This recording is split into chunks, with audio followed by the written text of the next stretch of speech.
When it comes to comparing iPhone versus Samsung phones, most people already have their favorites set in stone. On one hand, you've got your iPhone fans who have been loyal Apple users for years. On the other, you have Samsung fans who just can't get enough of the tech giant's bleeding-edge innovations. But for an average buyer, deciding which phone is better, iPhone or Samsung, shouldn't be just a matter of personal whim.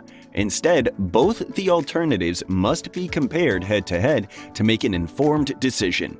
In this article, we'll be doing just that. We will answer questions such as who has better cameras, which is best value for money, who has the better battery, and what about less expensive options. So stick around and don't forget to like the video and subscribe to our channel. Let's dig in. Which one is best value for money? Perhaps the easiest difference to detect between iPhones and Samsung's flagships is the price. While Apple fans may disagree, you may believe at first glance that iPhones are overpriced, especially if you're not acquainted with the Apple ecosystem already. Samsung's flagships, although still far from being cheap, are more likely to give you a better bang for your buck. And since Samsung has such a wide selection of smartphone series, you can expect to find a good deal no matter your budget. In contrast, most of what makes iPhones worth it is their seamless iOS software experience and their tight integration with other Apple products like AirPods or Apple Watch. Once you buy an iPhone, it is very likely you'll find yourself wanting to buy other Apple products as well to get the most out of your device. Which one has better cameras? iPhones have usually enjoyed more praise than their Samsung counterparts in terms of sheer photo quality, image consistency, and video quality. But with its S22 series, more specifically the Galaxy S22 Ultra, Samsung upped its game quite significantly. Although consistency is still Apple's strong suit, the camera experience as a whole feels a lot more refined, fun, and versatile in Samsung smartphones. For the people who like to play around with their camera and experiment with new camera features, Samsung phones are the ones to go for. But if you prefer a more neutral image and video profile and don't want aggressive image processing algorithms to auto-edit them for you, iPhones get the job done quite well. This makes them ideal for professionals who edit their own photos and videos and prioritize natural colors and a more reliable camera experience. In other words, the camera differences between iPhones and Samsung phones are more about personal preference than objective markers for image quality. What about voice assistants? The iPhone Siri has been the default voice assistant for the device since the release of the iPhone 4S back in 2011. Samsung, on the other hand, introduced its native voice assistant Bixby in 2017 with the Galaxy S8 series as an alternative to the already useful Google Assistant running on Android phones. While the attempt was surely commendable, Bixby wasn't, and in a lot of ways still isn't a match for Apple's Siri and the Google Assistant, although it does take the lead in some specific cases. But as far as sheer intuitiveness goes, Google Assistant is still the best voice assistant to use on any smartphone, regardless of whether you use an iPhone or a Samsung phone, or any other. Who has better battery quality? Apple has rarely fought the smartphone battle with big claims about its battery.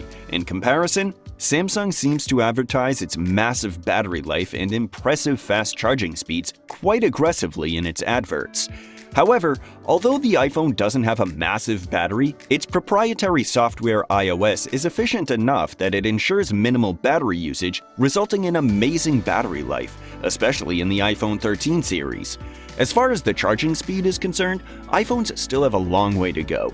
Apple's MagSafe charger can take almost 3 hours to fully charge the iPhone 13 Pro Max, but if you use an unofficial 30-watt charger, you can fill it in roughly 90 minutes. In contrast, you can fill up the Galaxy S22 Ultra in nearly an hour using the 45-watt Samsung adapter, making it more appropriate for power users or gamers. Sadly, both companies have stopped providing chargers for their flagships inside the box. Apple vs. Samsung. Which is right for you? 9 out of 10 times, a buying decision between two great smartphone alternatives boils down to this: personal preference. And so is the case here. Most people who buy iPhones do so because of the well-integrated Apple ecosystem and the seamless user experience. iPhones handle core functionalities like calling, video recording, system navigation, and web browsing more reliably. In contrast, if you're a little more adventurous and want a template on top of which you can personalize and customize your device, Samsung phones are the way to go. With arguably better design, a more fun camera experience, more features, and the One UI skin, Samsung flagships do not fail to impress.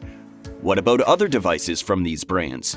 If your eyes are still watering from reading those prices, fear not.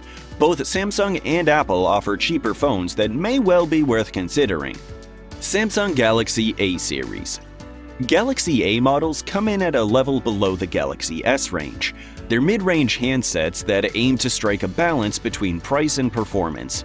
They may lack some of the most sophisticated functions of their bigger brothers, and their design is a little more functional than fanciful, but they're an appealing choice for those who want a smartphone that can do everything they ask of it, without spending more than €30 per month on a contract. Samsung Galaxy J series. The Galaxy J line is the entry-level, budget-friendly option. They aren't quite as cheap as some other manufacturers' budget handsets, but in return you get the Samsung stamp of quality, and a mobile phone that feels more expensive than it actually is. If you don't use your smartphone for much more than the basics, this is a very valid option. Apple iPhone SE. Following the success of the original, Apple re-released an all-new SE in 2020, and then again in 2022. It's by far the brand's most affordable smartphone, with the 2022 model starting at €419. It offers a 4.7-inch HD display, 1344 by 750 pixels, Apple's A15 chipset, one 12MP wide-angle rear camera lens, and a single front 7MP front camera. It's already proven popular among those who don't like larger phones. Read our iPhone SE 2022 review for more. Apple iPhone 13 mini. Hot on the heels of the 12 mini, the 13 mini arrived. It's still a relatively small phone, at 5.4 inches display size, but it's packing far more advanced features that are more comparable to the iPhone 13.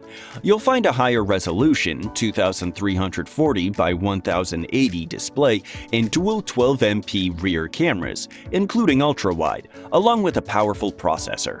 It's not cheap though, €679, so it's more suited to those who want a premium phone and a compact size. Read our iPhone 13 mini review for more.